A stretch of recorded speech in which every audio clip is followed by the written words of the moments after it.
Yeah, it's a good question. Yeah, very, very good question. Yeah, this is a very good question. Oh my gosh, that's such a good question. Oh, that's a great question. Ooh, that's a great question. Yeah, that's a great question, Zanger. It's a great question. It's a great question. Yeah, it's a great question. Really good question. Gosh, this question to me, I hate this question. That's a loaded question. But okay. Sometimes I don't get it right.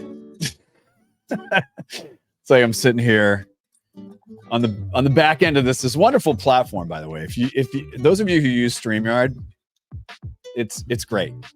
It really, really is. It's a fantastic platform. They've been with us. This is not hashtag ad, by the way.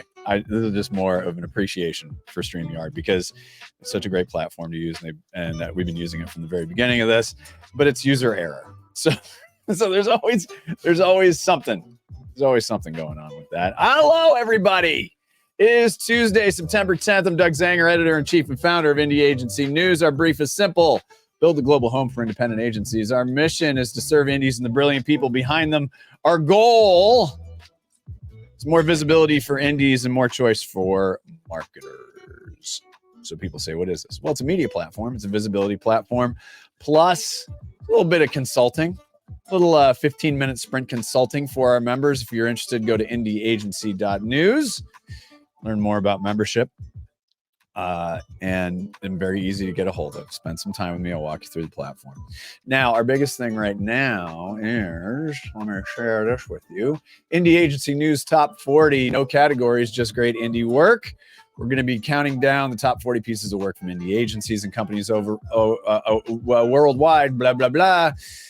We're trying to make this the easiest entry in advertising. 3 to 6 fields to fill out. Three you have to. The other 3 are optional. If you've already done work for some previous shows, copy, paste, get at it. We're going to be counting them down the week of October 14th via live stream. The week of the 21st, the top 3 will be going into the markets to surprise the winners. And our jury presidents, co-presidents, PJ Pereira from Pereira Odell and Leslie Sims, marketer at Impossible Foods. Go to indieagency.news to learn more. Now, today, indie thinking. People ask, hey, what does indie thinking mean? Well, it's a little bit of a catch-all category. And it started as, boy, I sure would love to see op-eds come to life. And that's what it started with. So thank you to Sailor. Thank you to Clever Creative for experimenting with us last year on this. But then we realized, you know what? Indie thinking is more of a vibe. It's a way of life. It is more of a broad construct. So indie thinking could be about research. It could be about new hires. We talked to the new president at Click in Toronto a few weeks back. Anything and everything that is around thinking in the indie space, we want to talk about it. And today we are going to be talking about the money. Joining us from, and we're both in Portland, Oregon, Brian Wieser, founder Madison and Wall. Before we get started, I'm going to say this. Back in Juin, some of us were in Cannes, and you invited me to a wonderful thing in Paris after Cannes Lions. This, and I'm saying this publicly because it is my true belief. It is the most fun thing I have done in France.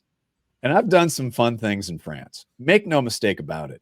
But the idea behind this was a chocolate marathon. Now, Brian, I want you to lay out what this is, how long you've been doing it. It was the most fun I've ever had in France. Yeah, well, thanks for having me here, Doug. I mean, it's been maybe 5 or 6 occasions where I've done this. And this was the second attempt to invite other people. The first with a companion website, chocolamarathon.com. And the basic premise is 26 miles around Paris while sampling chocolate. And to be technically correct, the actual route is more like 16 or 17 miles. Fine. It's fine. It's fine. It presupposes that you get a 4 or 5 mile run in the morning. It presupposes you'll do a couple mile walk from wherever you're staying to the start of the event. and it presupposes another walk back at the end of the day, and that you'll walk to dinner and back, and you get in your 26 miles. It presupposes a lot of things, especially that 4.5 mile run. No, I did take a bike down. So I did actually bike though. So there was a lot of. You were there. So, you walked part of it. You walked. No, I did. So I did 9 miles. I know I did 9 miles. And you're Canadian. I don't know how many kilometers that is. But yeah, so it's close to what, 15? I don't know. Americans. So the question I have, refresh my memory. We started at an ice cream place down by Bertillon. What was it called? Yeah, Bertillon. Bertillon. Bertillon. Let me tell you, I'm just saying this to everybody here. When you go to France, my hand to God, think about the best ice cream you've ever had in your life, and then think of it as amateur hour. This was the most incredible ice cream I've ever had in my life, and it's not even close. Yeah. Not even close. What is the deal with that place? I don't know, but you start the whole event, as I usually do every year, with chocolate ice cream from them. And it is not unlike any other chocolate ice cream I've ever had. No, it's probably a lot of egg yolk, but there you go. That's why you walk. So you burn it all off. So let's get, before we get into the topic at hand, let's get a little bit more on what you've been doing with Madison Wall, because you started this how long ago? I can't remember exactly how long ago. Well, a year and a half ago. Wait a second. Madison Wall. I thought we were here to talk about indie rock. We are going to talk about, right. Like, I think we're talking about indie advertising.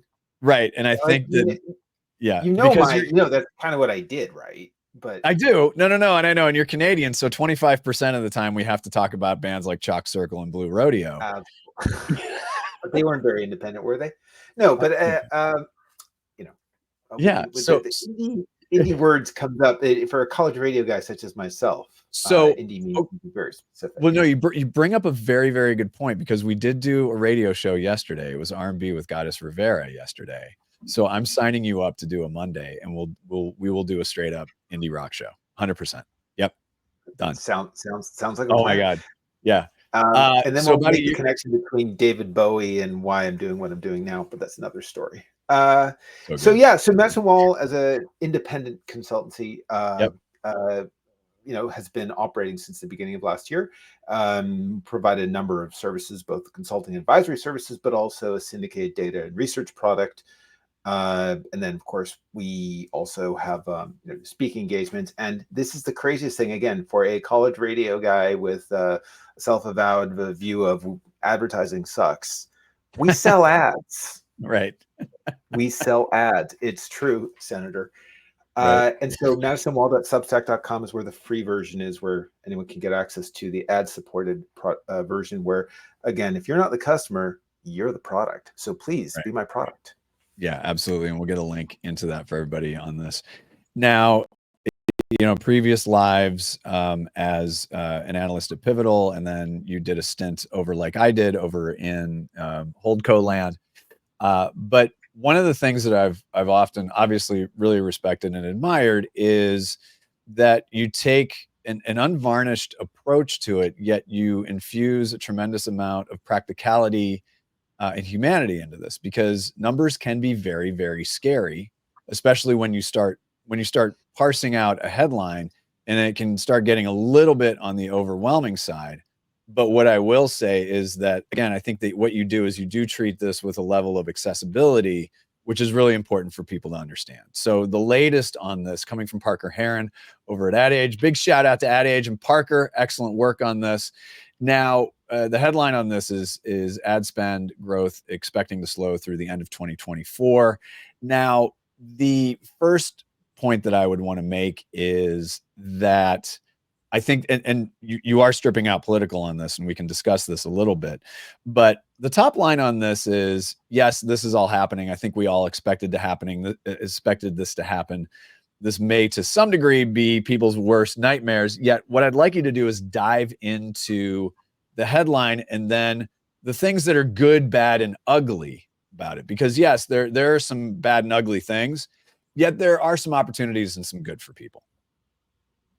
Well put. You know, and I'm always fascinated to see how different journalists take or interpret what we produce.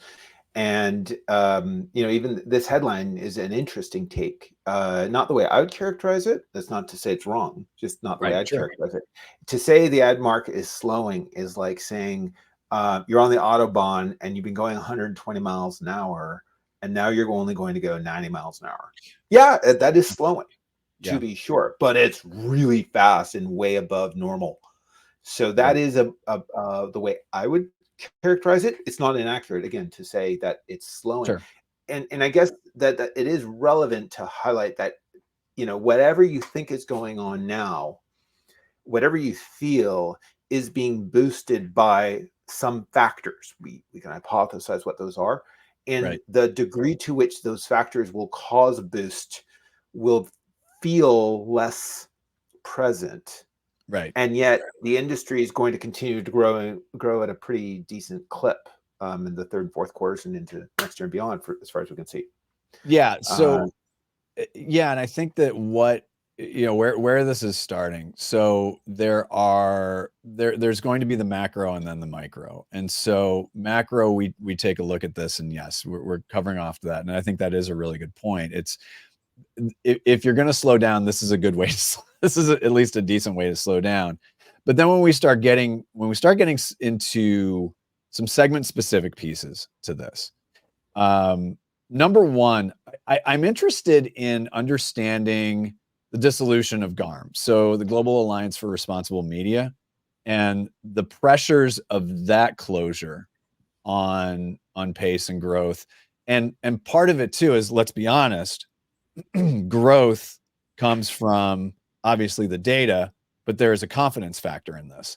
So with GARM shutting down, there becomes one of those pieces of that puzzle where there is an eroded confidence in some ways.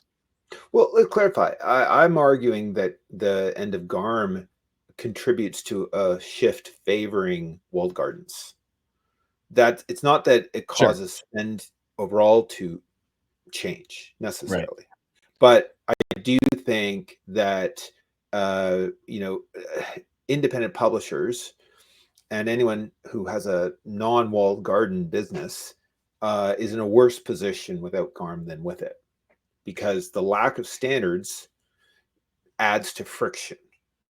And friction is one of the problems for the smaller entities out there, which happen to include almost every single journalistic property on earth. Right. So yeah, that pressure is myriad for sure. The walled gardens have been, in essence, in perpetuity since the inception of digital, and it's grown. So is there hope for independent publishers? I think that's really, as it relates to ad revenue. I mean, not if they expect growth.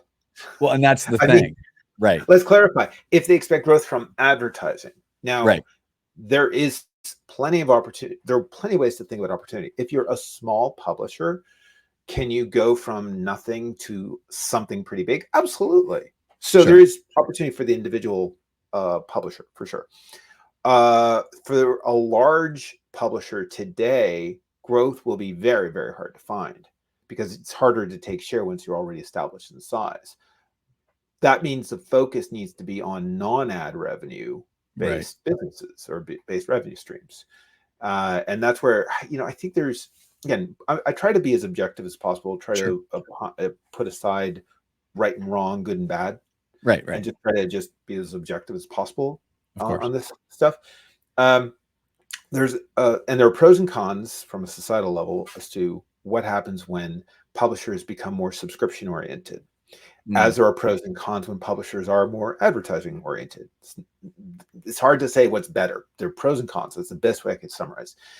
And so the tolerance that consumers have around paying for subscriptions is, I think, dramatically underestimated, because people spend a lot of money on a lot of things, and there's a lot of opportunity to compete for that money. And I think that narratives that you hear that, oh, consumers are tapped out, I observe is unsupported by credible evidence. Right. Not least because there are pools of money to draw from. And in taking the streaming world, right? Like the narrative of consumers can't possibly pay for all these ads, these ad-free services, so therefore advertising will dominate.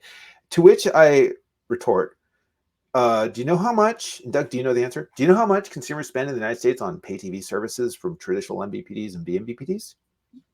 Okay. Per year or per month? Yeah. Get per year. Yes. Like the aggregate total revenue that the Comcast, Charters, Altice's, and YouTube Live, Hulu Live, etc. And are you talking about also like our Paramount Plus subscription? No. I'm just asking for the do you know how much? I'm going to say 3,000 a year. Well, across the country, actually, that's not far on a per capita level, but it's $100 billion. Okay, so you're pretty close. That's too big of a number for me. I was just trying to go per person. Well, $100 billion is a lot easier to think in terms of the market size, right? No, I understand. Total spending on streaming services is about 30 billion. Okay, got it. There's a huge pool of money waiting to fund a lot of other things. Because last I checked, what you're getting on your traditional pay TV service is, well, not a lot of great stuff. I like my YouTube TV. No, that's fair. That's fair. And you might find great value out of it. But I'm saying for a lot of people, there's other places to allocate that value to. I mean, not everybody's watching the Hallmark Channel every day, but what are you going to do? Exactly. So the point is that journalistic entities, whether it's video-based, text-based, or otherwise, like there are pools of money to draw from for consumer-based budgets, because consumers are going to make budget decisions differently than advertisers will. Advertisers make budget allocations just fundamentally in a different way because they are not making decisions as people do. They're corporations, although of course, as we know, corporations are people too. Right. So we want to be, sensitive. But the way in which they make decisions is different. Right. Let's go into digital spend. And you and I are of a certain age and experience where like the joke we have like with Kyle O'Brien at Adweek and I, it's like, this is the year of mobile. This is the year of digital. This is the year it's going to happen. So the look here is that digital spend will grow less after growing a lot. Let's unpack that a little bit. Yeah, well, when you're already 70% of the industry, right? And to be clear, that's not including the digital extensions of traditional media. Here we're just talking about like platforms and the pure digital entities that have no journalistic content, right? It's 70% already. So sure, you can keep growing at double digits for a little while longer, but if you believe that the industry practically should be more like a mid-single digit grower, it's really, really, really hard to sustain recent levels. You start to converge towards the average of the industry's normal growth rate, unless you believe that the industry becomes the economy. I mean, I guess there's an argument to be had for that, right? Right. But I don't think it's likely. Yeah, and I think obviously we're in a political year, and you strip political advertising out of this, correct? Exactly. Yeah. Because I think the only correct way to analyze this on a year-over-year basis is to do it on an ex-political basis. Sure, if you want to look at this on a 2-year over 2-year or 4-year over 4-year basis, including political, is great, but it causes so much volatility from 1 year to 1 year across all media, not just local broadcast, where of course it's much more significant. Right. And you really need to isolate it to be able to analyze the industry. Right. So volatility, I love that word. I'm interested in where in the sector, like what specific platforms or sectors, what are the most, and let's look at this in a portfolio sense. What is going to be the most volatile? And then on the other end, where are some safe harbors of investment for advertisers? And again, nothing is a sure thing. Completely understand that. But based upon what you're seeing right now, where's the most volatility and where is the more safe haven? That's an interesting question. I observe So when I always try to smooth out the volatility, right? Sure, So local right. broadcast is necessarily volatile because of political. Sure. And but when I think about it, the industry, I think the right way to look at it is to exclude that thing that causes the volatility, to understand the underlying factors, which tend not to be that volatile. I mean, that's an important point and why it's such an interesting question. Advertising is managed in a relatively orderly fashion when Sure. you start to look at industry level trends or sector level trends. The more micro you go, the more volatile it can look, right? But that's more at a publisher level, at a media owner level, but not the medium level, because marketers tend to make budget allocations based on incremental change. It's really rare. It's incredibly rare that marketers do true zero-based budgeting, true first principles thinking, true, let's just start with a complete blank sheet of paper with our $150 million annual budget and pretend we have no knowledge and experience. Right. Said no one ever, right? Everyone starts with whatever they did last year and they change on the margins. So that's why you don't really see much volatility at the medium level, unless you include these anomalies like political advertising. But even there, it's not that volatile if you look at it on a 2-year over 2-year basis, because these marketers, they're like is it the cicadas in DC that just come, they've got a cycle. Like Right. Oh yeah. God, that's true. Oh my God. So you want to look at it every analogy. 17 years or whatever, if you want to actually understand it. I mean, yeah, and it sounds like there's a recency bias in terms of for cicadas. No. Well, I guess they go back to wherever they came from, right? Right. So marketers would be in the same boat, whereas there's a recency bias of, okay, you said the margins, and that's really interesting to me because the recency, or you can look at the data, but also there's, we have humans that are dealing with this. And so they may not feel comfortable. It's like, well, maybe we need to peel 40% of this off and go elsewhere and do X, Y, and Z, Canadian. But there may be some, from a marketer perspective, a little bit of fear, but part of that is a recency bias where it's like, I feel comfortable. But also, and I could be full of shit, which is very, very, very possible. So this gets interesting at the smaller marketer level, which many listeners here maybe are more likely to originate from, or be working with.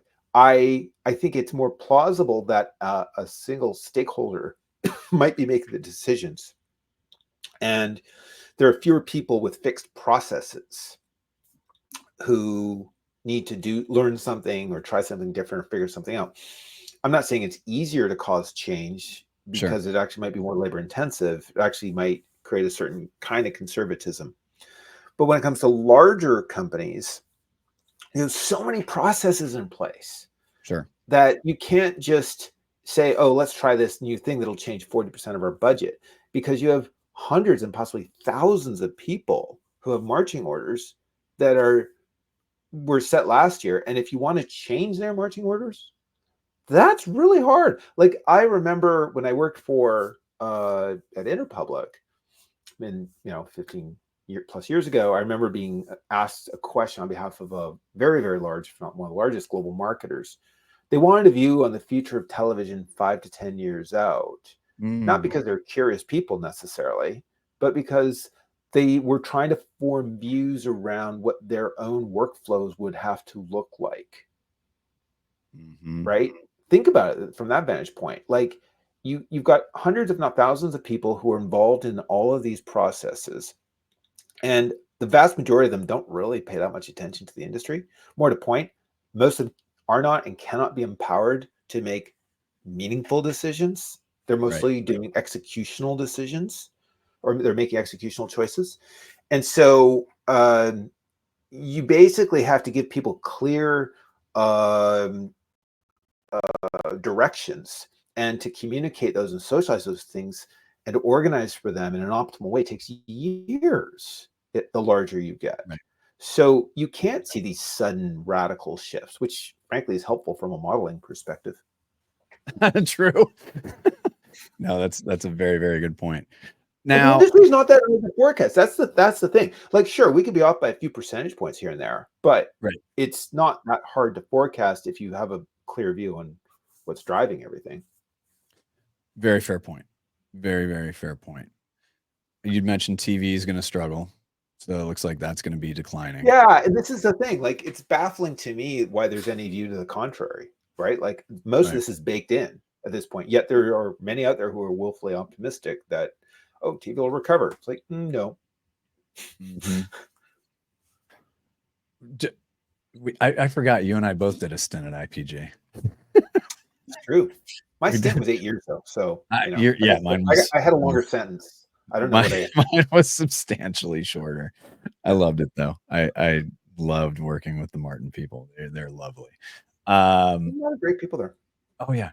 Where does social fit in? Because and the reason I ask this is that a number of our members here on the platform, yourself included, thank you for your support. A lot of indie agencies do have the remit from their clients to dig in to social a lot more. And we're starting, we've seen this, and you and I are of a certain age and experience where the level of sophistication around social media, I argue it's always been a broadcast platform, yada, yada, yada, take it however you want. But I'm curious about broadly where social, and maybe specifically where social fits in the mix, especially understanding, and this is more advice for indies in particular, of here's how social fits in. And we'll get to a little bit more of advice on some things to think about towards the end of 2024. But where does social fit in? I feel like I'm about to say birds aren't real. And that's fine. When I say and I social media isn't real. No, I'm not talking about. I get that. It's media. I get it. Yeah. Yeah, exactly. And I think that people make this distinction. Like, I'm also old enough to remember that there are businesses that organized around word of mouth marketing, and what true social strategies were. It was a thing that existed. And I think there was some ideal about recommendations and friend networks being a thing. And if you go back to a fun tour I did of social media in New York circa 2007 or 8 with Joe Mandisi. Oh, Jesus. You can still read the event on one of his live blogs. We did a tour around New York where I was trying to, Joe didn't realize this at the time, but I'd been tasked with producing a forecast for social advertising. And I thought, this is ludicrous because the money involved in so-called social media was a revenue guarantee that Google made to MySpace, and then another revenue guarantee that Microsoft made to Facebook. And that was it. There was no money that you would credibly call a tribute to a social network. Right. And so I thought forecasting this is ridiculous, as opposed to forecasting all advertising or digital advertising or something. And so to basically prove my point, and Joe didn't know this when we started the day, we went around to like 10 or 15 different stakeholders in the industry. People who managed tools, who managed strategies, all sorts of different parts of the ecosystem. And at the very end of the day, Joe said, Brian, we've been at this for 8 hours. Where's the forecast? And I said, you don't get it, Joe. This is the forecast. There is no forecast. It's everything and it's nothing all at once. Right. So now, when we're looking at what social media is and where it will go, at the end of the day, these are platforms with inventory. Correct. That is the right way to think of it. The biggest ones we call social media, they have characteristics that we call social media characteristics. Correct. But they're just inventory owners who have a lot of data and can then get the first look at a wallet for a lot of marketers. And that's why I say it's all broadcast in some way, shape, or form. Let's net this out a little bit. And I don't want this to be reductive in any sense. But again, indie agencies, and ranging from small 2-person shops up to, bigger shops that, over 200, 300, 400. But it seems like where most of our membership is, let's call it 50. It's like 50 people, right? 50 FTEs. I'm curious about leading, and again, I don't want this to be reductive. This is, these are pieces of a much bigger puzzle. But going back to this good, bad, ugly construct, what would you say indie agencies need to be thinking about that are good? Like, where's the good side of stuff? What should you really be looking at? What's the bad stuff that if, maybe not. And then the ugly, which is, this is the reality of it. So I'm curious about what your good, bad, and ugly would be as it relates to the rest of 2024 for independent agencies. Well, I think it would be the same as it would be for any agency group, or any individual business, frankly. The good is that you almost certainly have opportunities in front of you when you start by looking at what your paying customers' needs are, and make sure that you are starting with the premise that whatever you did last year, you'll do more efficiently next year. Right. To start. And then the goal really should be to upsell to other additional services that you can provide more value around. So organic growth. Yeah. I mean, I think that, again, it could be something as simple as, you identify that the client wants to pay you for, say, creative work. And then you realize, okay, can you, connect whatever, say, a website to some sort of back-end ordering system? Well, are you working with a third party? Great. What are you going to always use a third party, or is there a way that you can actually, maybe you hire some of those people to be part of your company, and then you start building out your own IT services capability, and you just keep digging and finding ways to add new and different value, assuming that whatever you did last year might become more and more commoditized. Got it. That's the good. The bad is not doing that. Right. And the worst is letting that persist for years. Right. What's ugly? That is the ugly. Sorry, that's the ugly. So it's the bad and the ugly? Oh, okay. Well, I do good, bad, and worse, but good, bad, and good, bad, and worse. Okay. All right. So the bad and worse is not looking for, not forward thinking about what you can do. I mean, you have to assume, like, frankly, everyone should be working themselves out of a job, right? The fact that, like, I'm trying to turn Madison Wall into something much bigger than myself, because I've realized for a couple of things. If I got run over by a truck, it'd be nice to have a thing that keeps going. And I think there's a process that I have that's replicable and somewhat unique in terms of how we're trying to do it, go to market. But more to point, I think that if I'm not pushing myself by training other people to do the things I've done, and then push myself to do things that are more elevated relative to whatever I am doing, like, I've got to keep pushing, or else I'm going to become, replaceable through AI. Yes. No, we have a very similar view on that. No, that makes perfect sense. All right, I'm gonna share. Let's go to Madison and Wall. All right. MadisonandWall.com. Congratulations on hiring Olivia Morley, by the way. Oh, thank you. She's fantastic. You can hear our podcast, which we just launched, available on Spotify and wherever you get your podcasts, coming very soon. The Madison Wall podcast. We'll put that link in there. Don't worry, I got it. I love it. And then you got all sorts of. But go to Substack. The Substack's where you can see all the free content. Yeah, exactly. Get the Substack for sure. Listen to that, and then of course, shout out to Parker Herren for covering this from that age. I always like to go to. I love Parker's headshot. And here's the thing. Previously a freelance journalist and podcaster covering pop culture and entertainment, as well as Pilates instructor and a professional dancer. His passions include cats, the Scream franchise, and Halloween costumes, which I need to discuss with him. Are you a Halloween guy? I actually already have my Halloween costume. Are you shitting me? Really? Well, I'm not a Halloween guy, but no, it's for a thing we had to. I'll save it for a surprise, but let's just say it's fine. It involves the Beastie Boys. Okay. I'm going to leave it at that. Oh my God, really? Oh, that's cool. All right, I'm going to leave it at that. All right, a reminder, Indie Agency News Top 40. we are creating a new tradition for Indies by Indies. The deadline is Monday. So you'll be able to go to the landing page here, indieagency.news/top40. And again, learn about membership. Love to have you as a member. And yeah, I didn't time that really well. The music kind of stopped. That's not professional broadcasting, Brian. Let me start it again.